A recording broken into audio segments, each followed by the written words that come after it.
Today we're going back to Christmas Day 2003 and the story of the Beagle 2 mission, a daring British attempt to look for life on Mars. It inspired the whole nation such that there were people sitting on the edge of their seats on Christmas morning. Just amazing. Like, every single person that I know made some kind of contact saying, we were watching, we were waiting. Nobody cared about what was on TV for Christmas Day. They were all watching Beagle 2.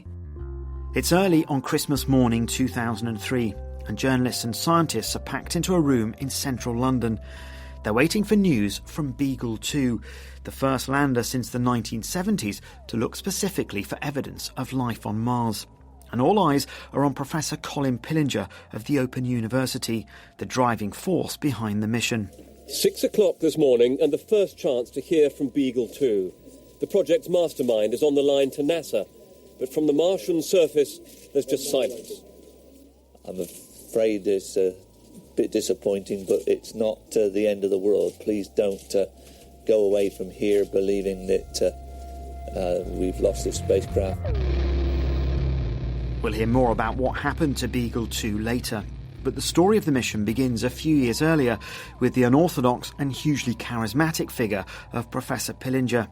Before his death in 2014, Professor Pillinger spoke to the BBC about the mission on numerous occasions. It began out of sheer bloody mindedness. I went to a meeting at the European Space Agency who I knew were having a mission to Mars. And I said, you really do have to take a lander. And their response to that was, you've never built a lander. Who's going to build it? The Brits won't pay for it. And I said, I think this is so important. Somebody will do it. We got outside the meeting and we were driving away in the car and my wife said, are you serious? And I said, yes. And she said, right, you need a name for it. We're going to call it Beagle 2. And once back in Britain, Professor Pillinger started work with a team to design this Beagle 2, named after the ship that took Charles Darwin on his voyage of discovery around the world in the 1830s. The unmanned Beagle 2 would need to be capable of conducting the complex experiments necessary for searching for evidence of life, but also be small enough to fit on the spacecraft the European Space Agency was sending to orbit Mars. We had to demonstrate, the actual scale on which we were working. This was going to be tiny because the amount of mass the European Space Agency had to give us was so small. That was when I asked my daughter to make a cardboard model, which she did on her kitchen table. I remember seeing some sketches because they really did do it on the back of scraps of paper and, back of an envelope. Susanna Pillinger is Colin Pillinger's daughter. And we took over our kitchen table making this Beagle 2 model. It was cardboard boxes, it had kitchen roll tubes for the extendable arm. I had all the solar panels that unfolded and they had tinfoil on the solar panels. And the cardboard model we carried around in a black bin liner bag and took it to places and said, this is what we're talking about. Britain boards the Mars Express. Can we beat the Americans in the race to discover whether there's life on the red planet?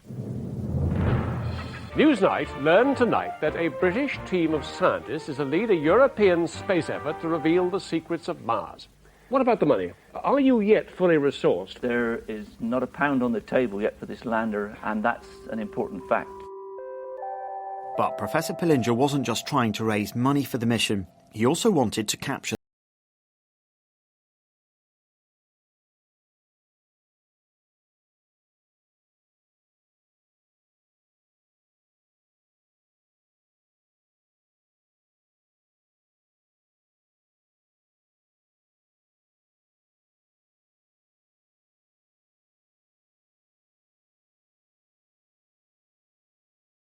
Blair call sign.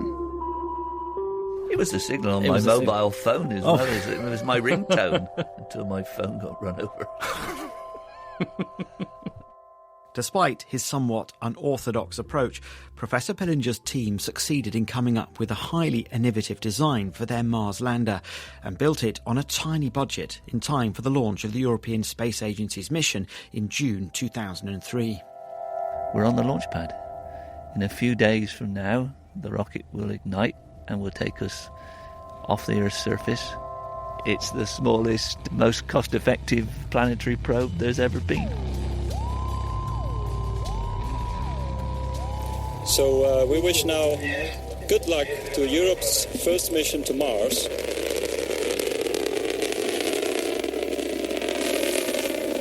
The spacecraft will parachute onto the Martian surface. Before touchdown, 2 large balloons will inflate to cushion the impact. By Christmas Day 2003, when Beagle 2 was due to touch down, the mission had garnered huge public interest in Britain. And perhaps not surprisingly, it was after all an attempt on the cheap to land a bouncing ball on Mars, containing a tiny spacecraft that would try to answer one of the mysteries of the universe. We had a room packed full of people who were all waiting for news and things that were going to happen. And it was quite a tense environment. And what was your dad's mood like that morning? I mean, a lot of pressure on his shoulders, years of work going into this. Yeah. I was worried, what if it didn't happen? So I did give him a good luck card. And I remember him being on the phone, and he was the only person who could hear the phone call, and everybody else in the room is waiting to see what happened. And they're all trying to judge his face and, like, is it good or bad? So I was on a live telephone to a control centre in California, and a voice came on and said, "I'm sorry, there's no data for you." It was very disheartening, yeah, because it was still Christmas Day. So actually, we hadn't had a Christmas at all. There was no Christmas dinner, real letdown. Beagle's creator, Professor Colin Pillinger, said that he wouldn't give up until, as he put it, the final whistle blows. But he was already talking about the mission in the past tense. Professor Pillinger is now intent on raising funds to build a fleet of Beagles. But that wasn't to be. An inquiry into what happened to Beagle 2 acknowledged that too little money had been put into the project at the beginning. But it also said that poor management was partly to blame, something Colin Pillinger vehemently disagreed with. And that's what annoys me most, not that we believe that we failed, we didn't. We know how we could have done it better, and we weren't allowed to have another go. We still look for evidence of Beagle 2. I have one person who compulsively looks at the pictures that NASA give us in the hope that he will find evidence of what happened, because if we did, we'd know how far we got, and then we'd know how to do it better the next time. And in January 2015, less than a year after Professor Pillinger's death, Beagle 2 was finally located on the surface of Mars, apparently intact. Photos from NASA suggested that some of Beagle's solar panels had failed to open, blocking its antenna and so preventing it from communicating. Beagle 2, it turned out, wasn't so much a heroic failure as a heroic near miss. I wish it happened before he died. I'd like him to have got proper recognition for it being found, and for people to realise how far it got. And he'd be still a dog with a bone with that, pursuing that and working out what actually happened. I can't imagine there are many people that haven't stood outside on a starry night and looked at the millions and myriads of stars and thought, I wonder if I'm alone. And this is what we were trying to do with seeing whether there was life on Mars. And Colin Pillinger's dream of answering that question lives on. In 2019, the European Space Agency hopes to land a rover on Mars that will once again search for signs of life.